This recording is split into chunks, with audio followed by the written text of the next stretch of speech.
Students, रचनास creation करछी से कलम तक में आप सबका स्वागत है। तो आज है मंडे और मंडे को हम लोग करते हैं आधुनिक भारत। आधुनिक भारत का इससे पहले मैंने कई वीडियो पोस्ट किए। सबसे पहले question analysis, back year question analysis post किया है। उसके बाद मैंने पोस्ट किया है important topic for GS modern history का। इसके बाद मैंने एक वीडियो पोस्ट की है यूरोपीय कंपनी का आगमन, इससे रिलेटेड मैंने पूरी डिटेल पोस्ट कर दी है। अब आज का टॉपिक है हमारा ईस्ट इंडिया कंपनी और बंगाल के नवाब। आज का ये टॉपिक है। टॉपिक कैसे कवर कराते हैं हम, आप जानते ही हैं। पहले बैक ईयर क्वेश्चन एनालिसिस कर लेते हैं, उसके बाद फॉरवर्ड लिंक क्वेश्चन क्या क्या आने वाले हैं, प्लस 3 किताबों को कंबाइंड करके एक टॉपिक के इम्पॉर्टेंट क्या क्या है जीएस के लिए, उस टॉपिक को 15 मिनट में मैं कोशिश करती हूँ कि आपका एक टॉपिक कवर करा दूँ। उसको करने के बाद आपको क्या करना होता है, अपनी किताब से पढ़ के उसको रिवीजन करना होता है। तो आप इस वीडियो सीरीज़ से जुड़े रहिए तो आपकी पूरी जीएस की तैयारी हो जाएगी मेरे साथ। हर दिन मैं एक वीडियो पोस्ट करती हूँ जीएस का पूरे सारे सब्जेक्ट के साथ। तो प्लीज़ चैनल के सब्सक्राइब बटन को क्लिक कर लीजिए ताकि रोज़ आपको video update free of cost मिले और आपकी पूरी तैयारी जीएस की मेरे साथ हो जाए। तो चलिए कीवर्ड्स के साथ तैयारी करते हैं। जैसा मैं सब वीडियो में कीवर्ड्स के थ्रू, ये कीवर्ड्स वो होते हैं जो कि किसी भी एग्ज़ाम में जो एग्ज़ामिनी होता है, बोर्ड होता है, जैसे यूपीएससी है, पीसीएस है या एसएससी है, सीजीएल है, उनके लिए ये कीवर्ड्स इंपॉर्टेंट होते हैं और इन्हीं कीवर्ड से वो घुमा फिरा के प्री से क्वेश्चन प्री में पूछते हैं। तो सबसे पहला कीवर्ड है आपका मुर्शीद कुली खान।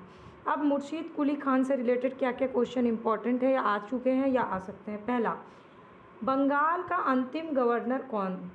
मुग़ल सम्राट द्वारा स्वतंत्र रूप से नियुक्त बंगाल का अंतिम गवर्नर मुर्शीद कुली खान।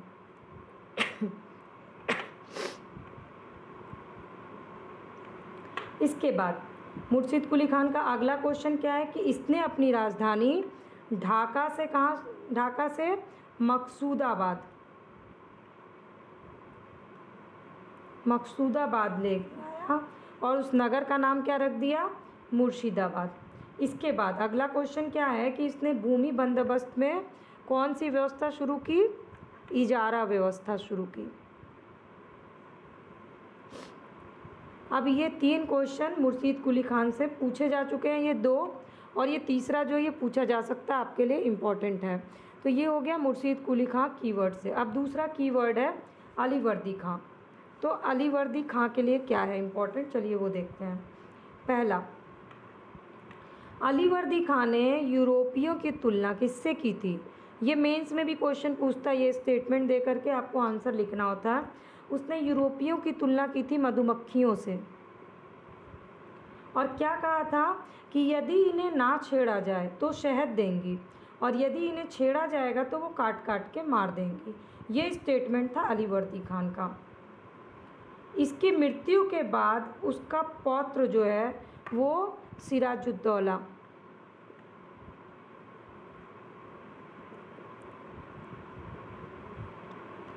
ये उसका उत्तराधिकारी बना। तो इससे यही क्वेश्चन है, इसमें बहुत ज़्यादा डीप में जाने की ज़रूरत नहीं है आपको। अब तीसरा कीवर्ड है ब्लैक होल की। तो ब्लैक होल एक घटना है जिससे रिलेटेड प्री और मेंस दोनों में आ चुके हैं क्वेश्चन। ब्लैक होल की घटना कब हुई? 20 जून, चलिए जून का महीना चल रहा है तो ऐसे भी याद रहेगा, 1756 को सिराजुद्दौला के समय। कौन था शासक? सिराजुद्दौला के समय हुई। इसके बाद ये हैं J.Z. हॉलवेल। इन्होंने शेष जीवित रहने वालों में से एक थे। ये जो ब्लैक होल की घटना हुई, यानी कि एक कमरे में बंद कर दिया गया था ब्रिटिशर्स को, उसमें जो बच गए थे उसी में से एक थे ये J.Z. हॉलवेल। उनके अनुसार ये जो दीवार थी ये 18 फीट लंबी थी, 14 फीट चौड़ी, और इसमें टोटल 146 लोग को बंद कर दिया गया था, अंग्रेज बंदियों को, उन्होंने ये बताया, जिसमें से सिर्फ 23 व्यक्ति बचे।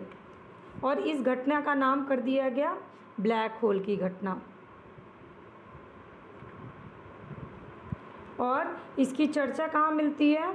तो गुलाम हुसैन, ये बहुत ही इम्पॉर्टेंट है, यूपीएससी में भी इससे रिलेटेड क्वेश्चन पूछे जा चुके हैं।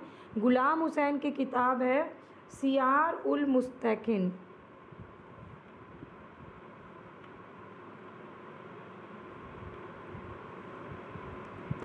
मैं इसका उल्लेख नहीं कि वो है, तो ये किताब इम्पॉर्टेंट है गुलाम हुसैन की सियार उल मुस्तकिन। अब अगला कीवर्ड क्या आ गया? पलासी का युद्ध। तो चलिए पलासी का युद्ध करते हैं। पलासी का युद्ध जो है वो प्री और मेंस दोनों के लिए बहुत इम्पॉर्टेंट है। तो सबसे पहले भारत में ब्रिटिश साम्राज्य का संस्थापक कौन था? ये दोनों एक साथ ही करेंगे। ब्रिटिश साम्राज्य का संस्थापक कौन था? तो क्लाइव था। लॉर्ड रॉबर्ट क्लाइव इसका पूरा नाम था।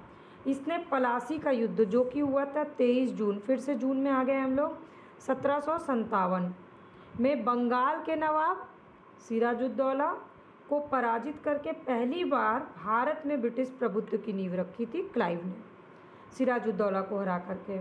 पलासी ये कौन सी जगह है? ये इसका वर्तमान नाम है पलासी। कहाँ है? वेस्ट बंगाल में। कौन सी जिला में? नदिया जिला में। किस नदी के किनारे? भागीरथी। ये जगह है पलासी। और पलासी का युद्ध इसीलिए इम्पोर्टेंट है बस कि कौन हारा इसमें? सिराजुद्दौला हारा। 23 जून 1757 को हुआ था। क्लाइव ने हराया।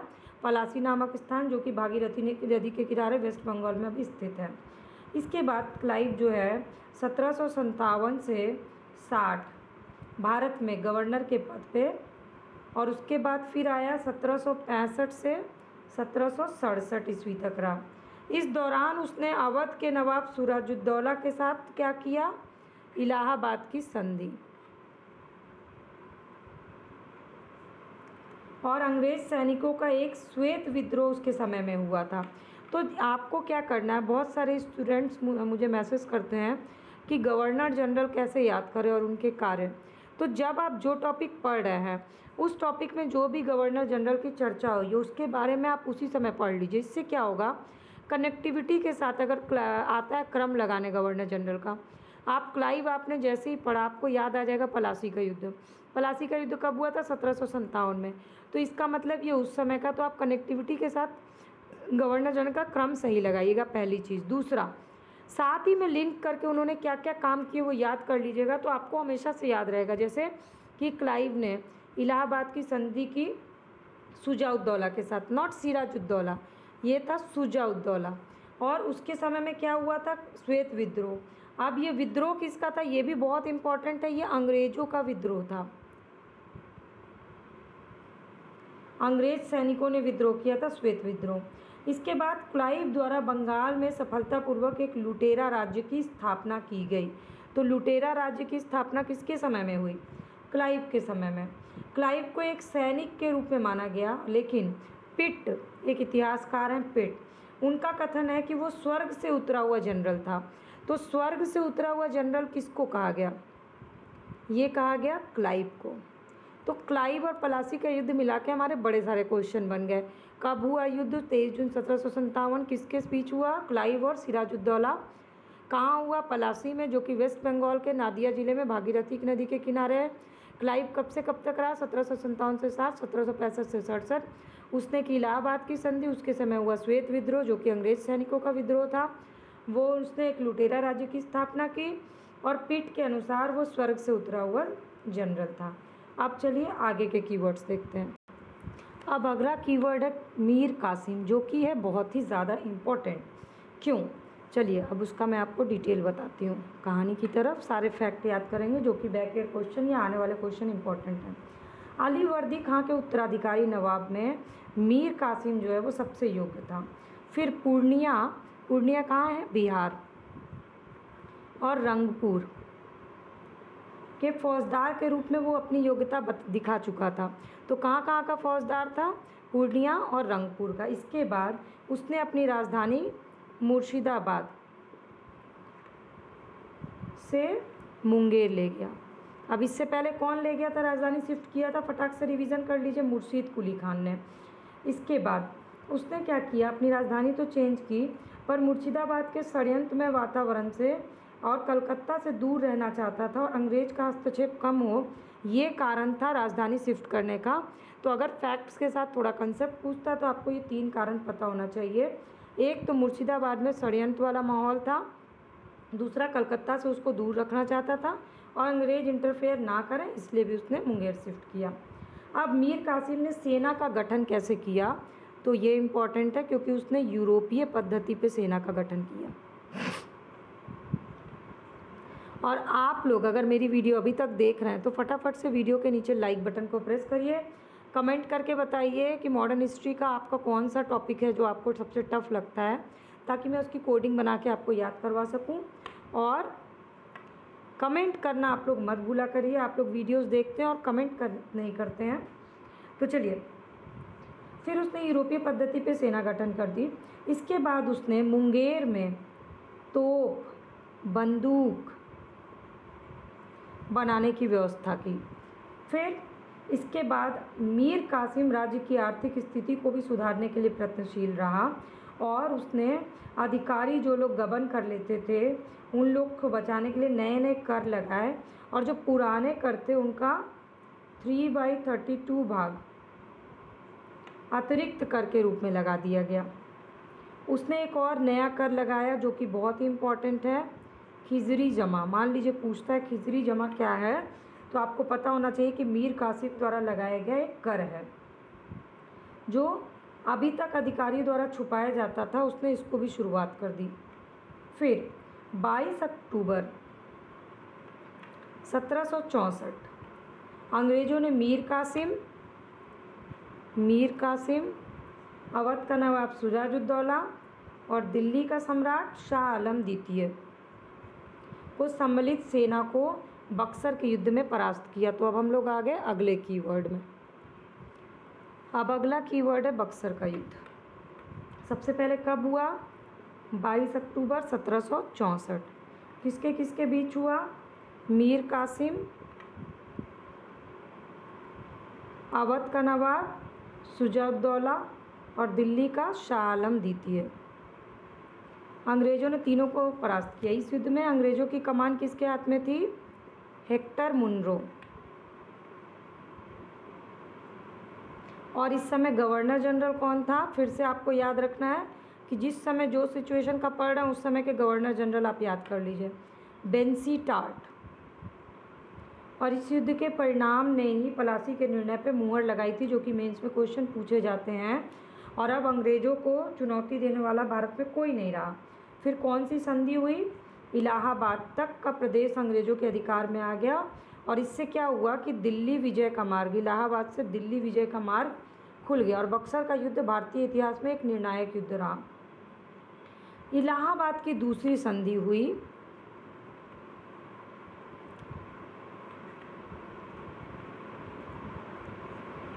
अगस्त 1765 में। 22 अक्टूबर से शुरू होकर अगस्त 1765 में। इस संधि के अनुसार शाह आलम को अंग्रेजी संरक्षण में ले लिया गया। शाह आलम गया अंग्रेजी संरक्षण में और उसे इलाहाबाद में रखा गया। इसके बाद इलाहाबाद और कड़ा का जो क्षेत्र था नवाब ने छोड़ दिए और शाह आलम को मिले। फिर 12 अगस्त 1765 को फरमान द्वारा शाह आलम द्वितीय ने कंपनी को बंगाल, बिहार, उड़ीसा की दीवानी स्थायी रूप से दे दी, इसलिए ये बहुत इम्पोर्टेंट रहा। जिसके बदले में कंपनी ने उसे क्या दिया? 26 लाख रुपया और निज़ामत व्यय के लिए कंपनी को 53 लाख रुपया देना था। फिर Robert Clive east India company का बंगाल गवर्नर था और इसी समय बंगाल में द्वैत शासन की शुरुआत हो गई। यानी कंपनी ने दीवानी कार्य के लिए 2 उप दीवान बंगाल के लिए, जो कौन थे? मोहम्मद रज़ा खान बंगाल, और बिहार के लिए शिताब राय। ये दोनों उप गवर्नर थे बंगाल और बिहार के, इनको नियुक्त कर दिया गया। और उसके बाद शाह आलम द्वितीय पूरे जीवन आपदा में ही रहा और उसे 1788 में अंधा कर दिया गया। फिर शाह आलम द्वितीय के समय में 1803 में दिल्ली पे अंग्रेज़ों का अधिकार हो गया। फाइनली किसके समय में? शाह आलम द्वितीय के समय में दिल्ली पर अंग्रेजों का अधिकार हो गया। और शाह आलम द्वितीय और उसके 2 उत्तराधिकारी कौन थे? अकबर द्वितीय और बहादुर शाह द्वितीय। ईस्ट इंडिया कंपनी के पेंशन भोगी मात्र बन के रह गए। फिर 1765 ईस्वी में अंग्रेजों द्वारा सिलहट की दीवानी भी प्राप्त कर ली गई और वर्मा युद्ध के बाद सड़कों का निर्माण किए जाने लगा, जिसके विरोध में वर्मा, वो जो पहाड़ी थी ना, कौन सी पहाड़ी? गारो पहाड़ी, गारो पहाड़ी क्षेत्र में वहाँ पे विरोध हुआ। कौन सा विरोध हुआ? खासी जनजाति द्वारा, जिसके नेता कौन थे? तीरथ सिंह। तो विद्रोह भी जो आप लोग याद करते हैं ना, अलग अलग याद करने की ज़रूरत नहीं है, जिस समय हुआ उसी समय उस कहानी से कनेक्ट करके करिएगा तो आपको क्रम याद रहेगा। तो गारो पहाड़ी के लिए खासी जनजाति ने विद्रोह किया, जिसके नेता थे तीरथ सिंह।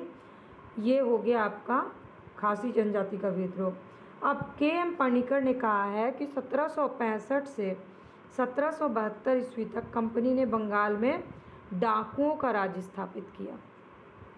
ये स्टेटमेंट इम्पॉर्टेंट है, लेटेस्ट, ये आपके लिए फॉरवर्ड लिंक का क्वेश्चन है। तो अब ये हो गया आपका पूरा ईस्ट इंडिया कंपनी और बंगाल के नवाब से रिलेटेड पूरी कहानी, पूरे फैक्ट्स, पूरा बैक ईयर क्वेश्चन का कलेक्शन।